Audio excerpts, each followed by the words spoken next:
Morgan Stanley just said that Tesla's gap to the competition can actually widen in 2023. And you know what? I believe them 100%. I'm convinced that they are correct. Being an early first mover is a huge advantage, a big enough advantage that will be too great for others to contend with. There are companies that will be able to give it a good shot, but there's not a lot. In fact, Tesla has some significant core key advantages that others don't have, which most people, even most people that watch this channel, just don't know about. Hello, my friends. Welcome to the channel. I'm the Electric Viking. Great to see you. My name's Sam Evans, and I'm coming to you from Melbourne in Australia. Thank you for tuning in. It's great to see so many new subscribers on the channel. Welcome to you guys. Welcome back, everyone else. And if you'd like to, you can join our Facebook group. I'll put a link in the description below. Now, one of my favorite channels, which unfortunately still publish information about gasoline cars because I think some of the audience is still into that, but have some incredibly good articles, which I actually almost always agree with, which is a rarity. And the other good thing about this site is they don't pretend to be an electric car site and then bash the hell out of EVs, which is what some of the other mainstream electric car websites have begun to do lately. In desperation for clicks, I don't know why they're doing it, but I find it incredibly disparaging, and it does make me wonder if they're being financed by big oil. Maybe there's some behind the doors contracts going on or some deals. I don't know. It's very, very hard to understand why EV sites, so-called EV sites, would bash constantly electric cars, and some of the biggest electric car companies in the world, in particular one of them, constantly, if they do support EVs, right? Realistically, two car companies represent, 60% of EVs sold worldwide. If we don't support those companies, if we don't support what they're doing, even if we don't like a few tweets here and there, if we don't like whatever it is, then I don't think we really support electrification. Now, my key point here is I don't even own a Tesla. I own a BYD, right? My key point is, though, there's so much misinformation out there about electric cars. I mean, look, 50% of Americans believe crazy stuff about EVs. Same with Australians. They believe crazy stuff published by these ridiculous websites trying to get you to click. Now, if these websites who pretend to support EVs are basically supporting this kind of clickbaiting, then what better are they? In fact, they're worse because they're actually misleading people incredibly. Now, getting back to talknews.com. Talk News say that a lot of people and Tesla shareholders are upset about how the Tesla stock is doing these days and this year in general. If you're one of them, I want to tell you that there is incredible progress and developments that are currently happening at Tesla these days. Talk News, you know what? The stock price is down. My Tesla shares have gone down significantly this year, and I've scraped together all my spare cash. Guess where it's gone? I agree with you. It's gone into Tesla. You know what? Look at the price to earnings ratio right now of Tesla. It's at about 43. That means Amazon is at twice that number. What do you think Tesla's forward price to earnings ratio is? About 30. That's just ridiculously cheap for a company that continues to outdo itself quarter after quarter after quarter. I understand. You know, well, some people don't like it when people tweet things that offends them. I get that. But ultimately, Warren Buffett is the greatest investor in history. Do you think Warren Buffett gives two craps about tweets? Do you think he pays any attention to that? I'm going to tell you now, I reckon he barely knows what Twitter even is.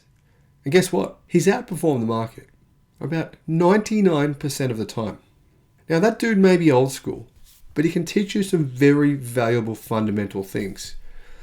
The value of a stock doesn't come from what it tweets or what one of its owners tweets or even what its CEO tweets. It comes from the fundamental progress, the staff, the product. The value of a stock is tied to its fundamental intrinsics.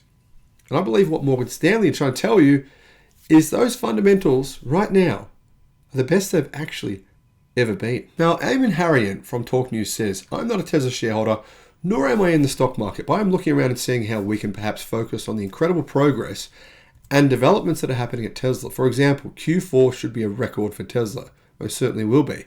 And 2023 is expected to be a great year for Tesla because of the Giga Berlin and Giga Texas factories ramping up their production and Tesla starting the Cybertruck deliveries. I mean, for example, the media is completely disinterested in the facts, which are this.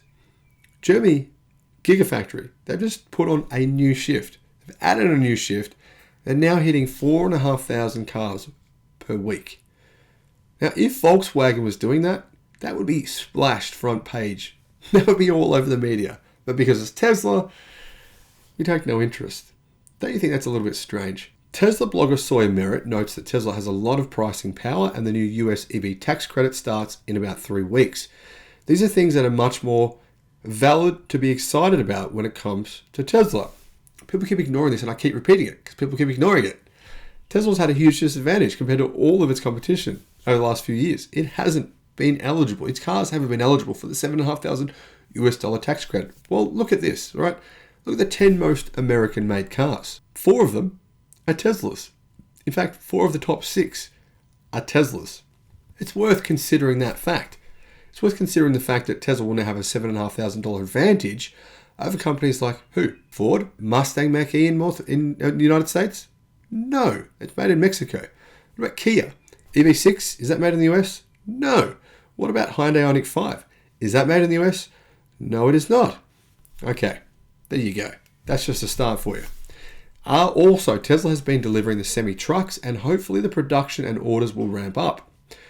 I believe by 2024, Tesla will have a growing significant share of the semi-market. If you look at, for example, the semis that Nikola put out, well, yeah. Rebadging a vehicle and selling it as a Nikola doesn't actually mean it's good. You should compare the specs before you say Nikola is beating Tesla in any one area. What's more important is a compelling product you can make it scale and make a profit on. And Tesla have proven they can make EVs and make a profit. Now BYD have begun on the same route. They've begun to prove they can do the same thing. No one else yet has. Also note, the Morgan Stanley said that Tesla's gap to competition can widen in 2023. It included Tesla as one of its top picks for 2023.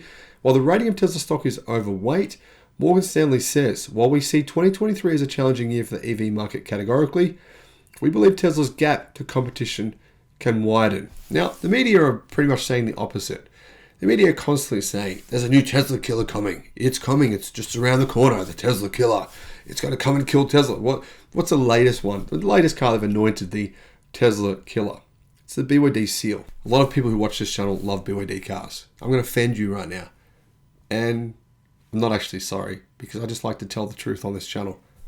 I own a BYD. I've driven Teslas. Tesla doesn't have anything to worry about. Sorry, they just don't. That's a fact. Yeah, BYD are going to take some market share. Definitely. The likelihood of them being able to sell, of BYD being able to sell the Seal at a cheap enough price to undercut Tesla significantly enough to overlook the problems with the BYD cars, which it will have, which BYD have admitted exist in the cars, and which me driving them, I know they exist in the cars. When it comes to software, the gap between the two companies is literally light years. Sorry, it just is. Frankly, I've got a new video that I'll make coming about that. It's going to tell you the truth that no one seems to be talking about. Now, BYD makes very compelling blade battery packs. In fact, they make very compelling cars. But the software is many years behind BYD. In fact, the CEO of BYD has admitted the same himself. And after driving one for a while now, well, I've got to say that's true as well. Now, it's probably going to damage my resale of my car, but I'm not here to make up a narrative. I'm here to tell you the truth. Ayman Harian is the founder and editor-in-chief of Talk News. He founded Talk News in 2010. And I've got to say, I don't see this guy clickbaiting people, like is what's happening, like I do see at many other so-called EV advocate websites, where frankly those sites now seem to be publishing more clickbait than ever. What's going on? What is happening to the world when a publication that talks about gas cars and EVs actually is doing more good for the EV movement than the websites that claim to be supporting electric cars and renewable technology? Let me know your thoughts in the comment section below. Thank you for watching. Bye-bye.